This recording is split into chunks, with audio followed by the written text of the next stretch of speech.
The cooperative movement, Mr. Speaker, is one of the best structures of organization in business terms that lift societies, Mr. Speaker.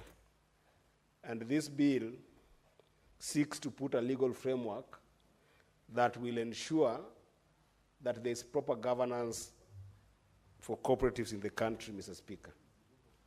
Mr. Speaker, cooperatives have played a very big role in our society in making sure that businesses are started well, are resilient, are sustainable, and more importantly, can grow to greater heights, Mr. Speaker. But one thing that has always been elusive to us as a country is the governance of cooperatives. Because long time, Mr. Speaker, when especially the cooperative movement started in the agri products, Mr. Speaker, the challenge has been that the idea of governance has been left to the national level. Of course, this has been by large because of the fact that we have had a unitary government for a long time before devolution. But even in the advent of devolution, Mr. Speaker, cooperatives have remained governed by the national government. Yet the core and the essence of cooperatives, Mr. Speaker, is to help small and medium enterprises particularly, which actually was the core of the Kenya Kwanza Manifesto, to look at the micro enterprises, small, medium, and sometimes growing businesses in our country, Mr. Speaker, with the idea of undoing the challenges that these businesses are facing, Mr. Speaker. And those challenges, it has been proven time without number that those challenges are best addressed within cooperatives. Yet these businesses exist in the local communities where we come from. They are in the counties. They are in the constituencies. They are in the wards where we come from.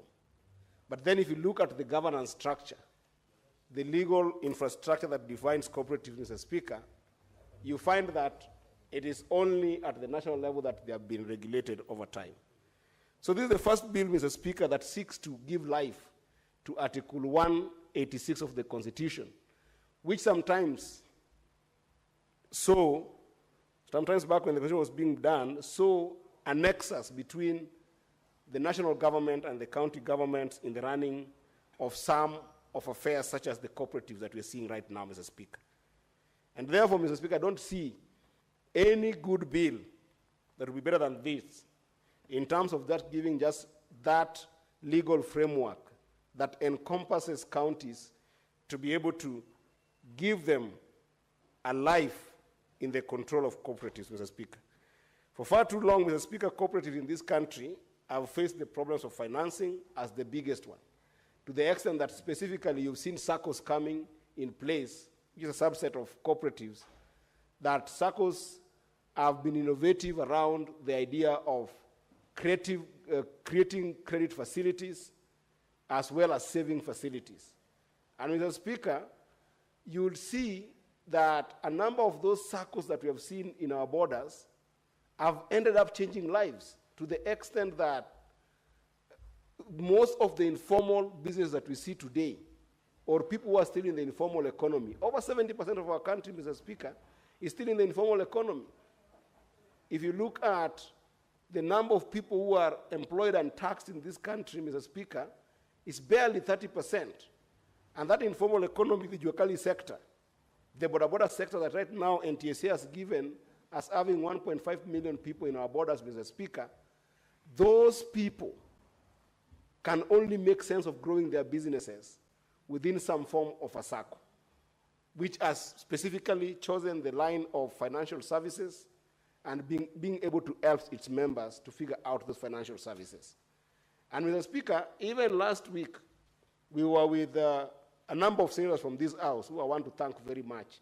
And I know that, Mr. Speaker, your contribution also reached the people of Migori and your message was well home with the people of Migori. I know you were traveling in Israel last week, but then you saw the sense of being able to organize the Migori people who are in the boda industry in circles where, Mr. Speaker, you won't imagine, they might look like little circles where they don't have proper financing to help them acquire bodas where the cost of bodas tend to be very expensive.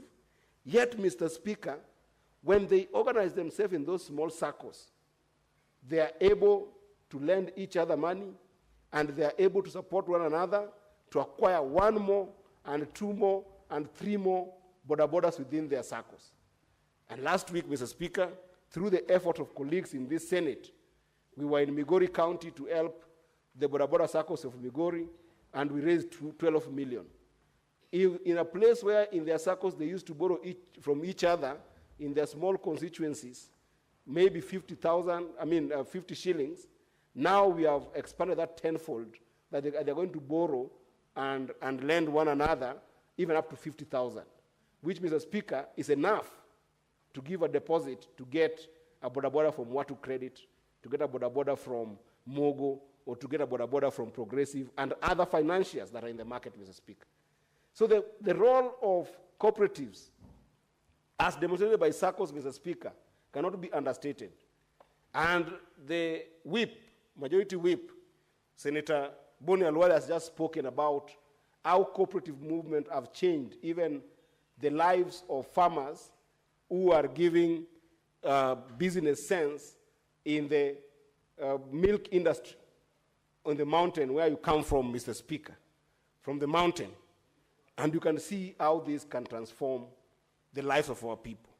Yet, the challenges of governance and mismanagement of SACCOs, Mr. Speaker, have constantly remained with cooperative movements, to the extent that mismanagement of those cooperatives are not just based on lack of proper leadership and vision to cooperatives, but also to the extent that when members contribute to these cooperatives, they end up losing sometimes their own contributions into the cooperatives. And we have seen time without number, Mr. Speaker, that it is not only the local cooperatives that are struggling, but even the larger governing bodies at the national level that makes it impossible for cooperatives to have a sustainable way of corporate governance. This is an issue that can be made better with proper regulation that does not only look at national government's role, but also the county government's roles, which is what this bill seeks to address in terms of giving life to Article 186 of the Constitution. Mr. Speaker, we have also seen time without number because by the sense that SACCOs are always built by members who come from these localities, not as vibrant in terms of business acumen as compared to bigger companies or bigger businesses.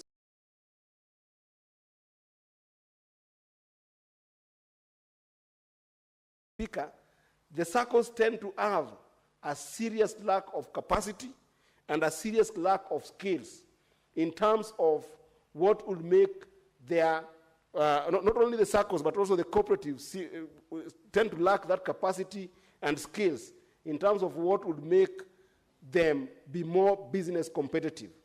And this happens, Mr. Speaker, not because of lack of exposure of members, but because of lack of avenues for incentives and support by the governance structure at a national level that is only keen to make sure that they are oversighted, but not giving them support.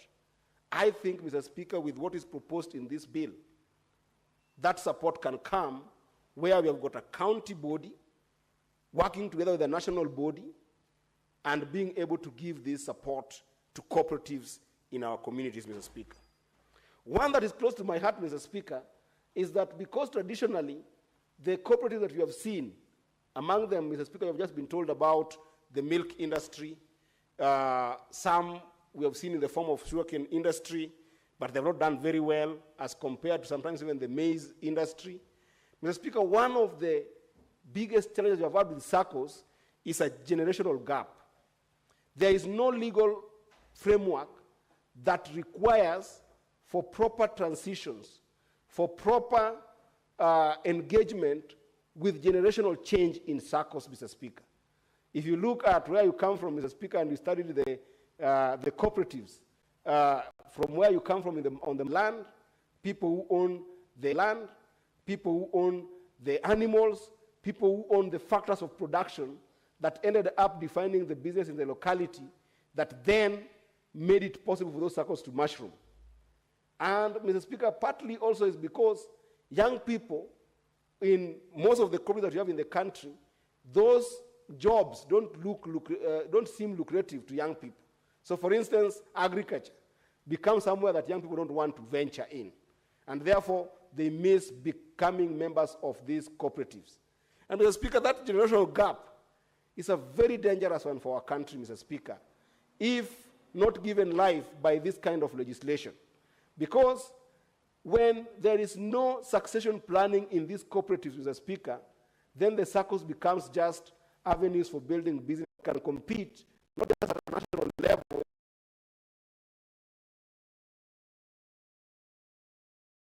at a global stage. And the first attempt by this bill, if you look at the sections that are brought about governance in the counties to work with governance in the national level, Mr. Speaker, will be able to solve and cope for some of these issues that are elusive to building strong cooperatives, Mr. Speaker. And to some extent, Mr. Speaker, those challenges have also gone to gender gaps. Mr. Speaker, you've seen a number of cooperatives that are run within our villages. They tend to be male-dominated. And the reason is what I just talked about. Because they are small businesses that are not following the corporate structure of bigger businesses, the owners of capital who tend to be men in our communities tend to dominate those SACCOs. With the proper legal framework that is being proposed by this bill, then you can be able to solve for these issues. The idea of solving for those weak legislation within the cooperatives will be enhanced by this particular bill. The idea of solving for weak leadership in cooperatives will be enhanced by this bill. But if we pass this particular legislation, Mrs. Speaker, that we will have SACCOs that start having vision, that start having proper mission, that are still, will start running with proper cooperatives that are in other countries, Mr. Speaker. And, Mr. Speaker, I must also add my voice because of what I've talked about in terms of generational gap. Mr. Speaker, today, if you were to think about a replacement of banks in our country, because our country has done very well in terms of just thinking about financial services. You know, if you go to places like the United States, or even by large in Europe, most people who have tried to do businesses tend to depend on two things, Mr. Speaker. Number one is proper line of credit from banks. The banking institutions have been very big, and to the extent that even daily expenses are found within a credit card. So people tend to depend on credit card, both for consumption for business, enterprises, as well as just individual subsistence, Mr. Speaker. And number two, there is a stronger investment in venture support. You hear about venture investment, venture capitalists, who can be able to identify a business, and after identifying a business, then they go ahead and invest in those businesses. We do not have strong venture capital environment in Kenya. We don't have strong venture businesses that people can place capital and be able to support business in Kenya. So it means that when we have got very strong youth bulge in Kenya that we see today, a number of young people leaving school and wanting to start a small business, even just by having a camera. We have seen very good young ladies from schools as well as young men from schools going to start to train themselves in a way that then they use the camera to start a business, Mr. Speaker. The best way to support them is to ensure that we don't put them in a perpetual state of politics, perpetual state of, radicalizing young people with language that I hear from people like the former deputy president calling on young people to, take arms and start being violent, Mr. Speaker, but the best way is to make sure that these young people can be put into cooperatives and be supported if this kind of bill passes this kind of House, Mr. Speaker. Therefore, Mr. Speaker, I want to say categorically that this is a very good bill that I think we must support very fast. And, Mr. Speaker, I wanted to beg this House that even as we support it, Mr. Speaker, we ensure that some of the classes that have been put together can be able to take advantage to make sure that that governance structure that is being proposed here, Mr. Speaker. If you look at part 2 of the bill and part 3 of the bill, Mr. Speaker, we can be able to have some amendment, and I wish the majority leader was here, to think about if people abide by the framework that has been proposed here, why can't we talk about enabling this cooperative have a tax advantage? So that, Mr. Speaker, the cooperative can be able to be exempted from some taxation and some concessions that can end up make it difficult for them to actually thrive when they haven't made good money from the pooling of resources by members, Mr. Speaker.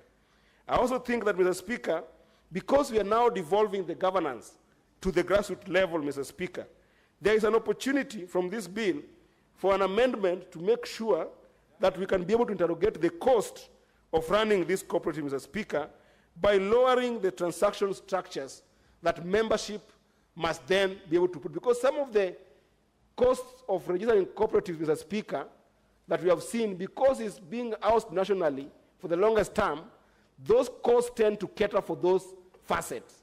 But now with this organization that now we are taking cooperatives governance to the grassroots, to combine national and county government elements, then I think there's opportunity, Mr. Speaker, of being able to require that if this framework passes, then we can be able to reduce the cost of transactions in those circles, Mr. Speaker.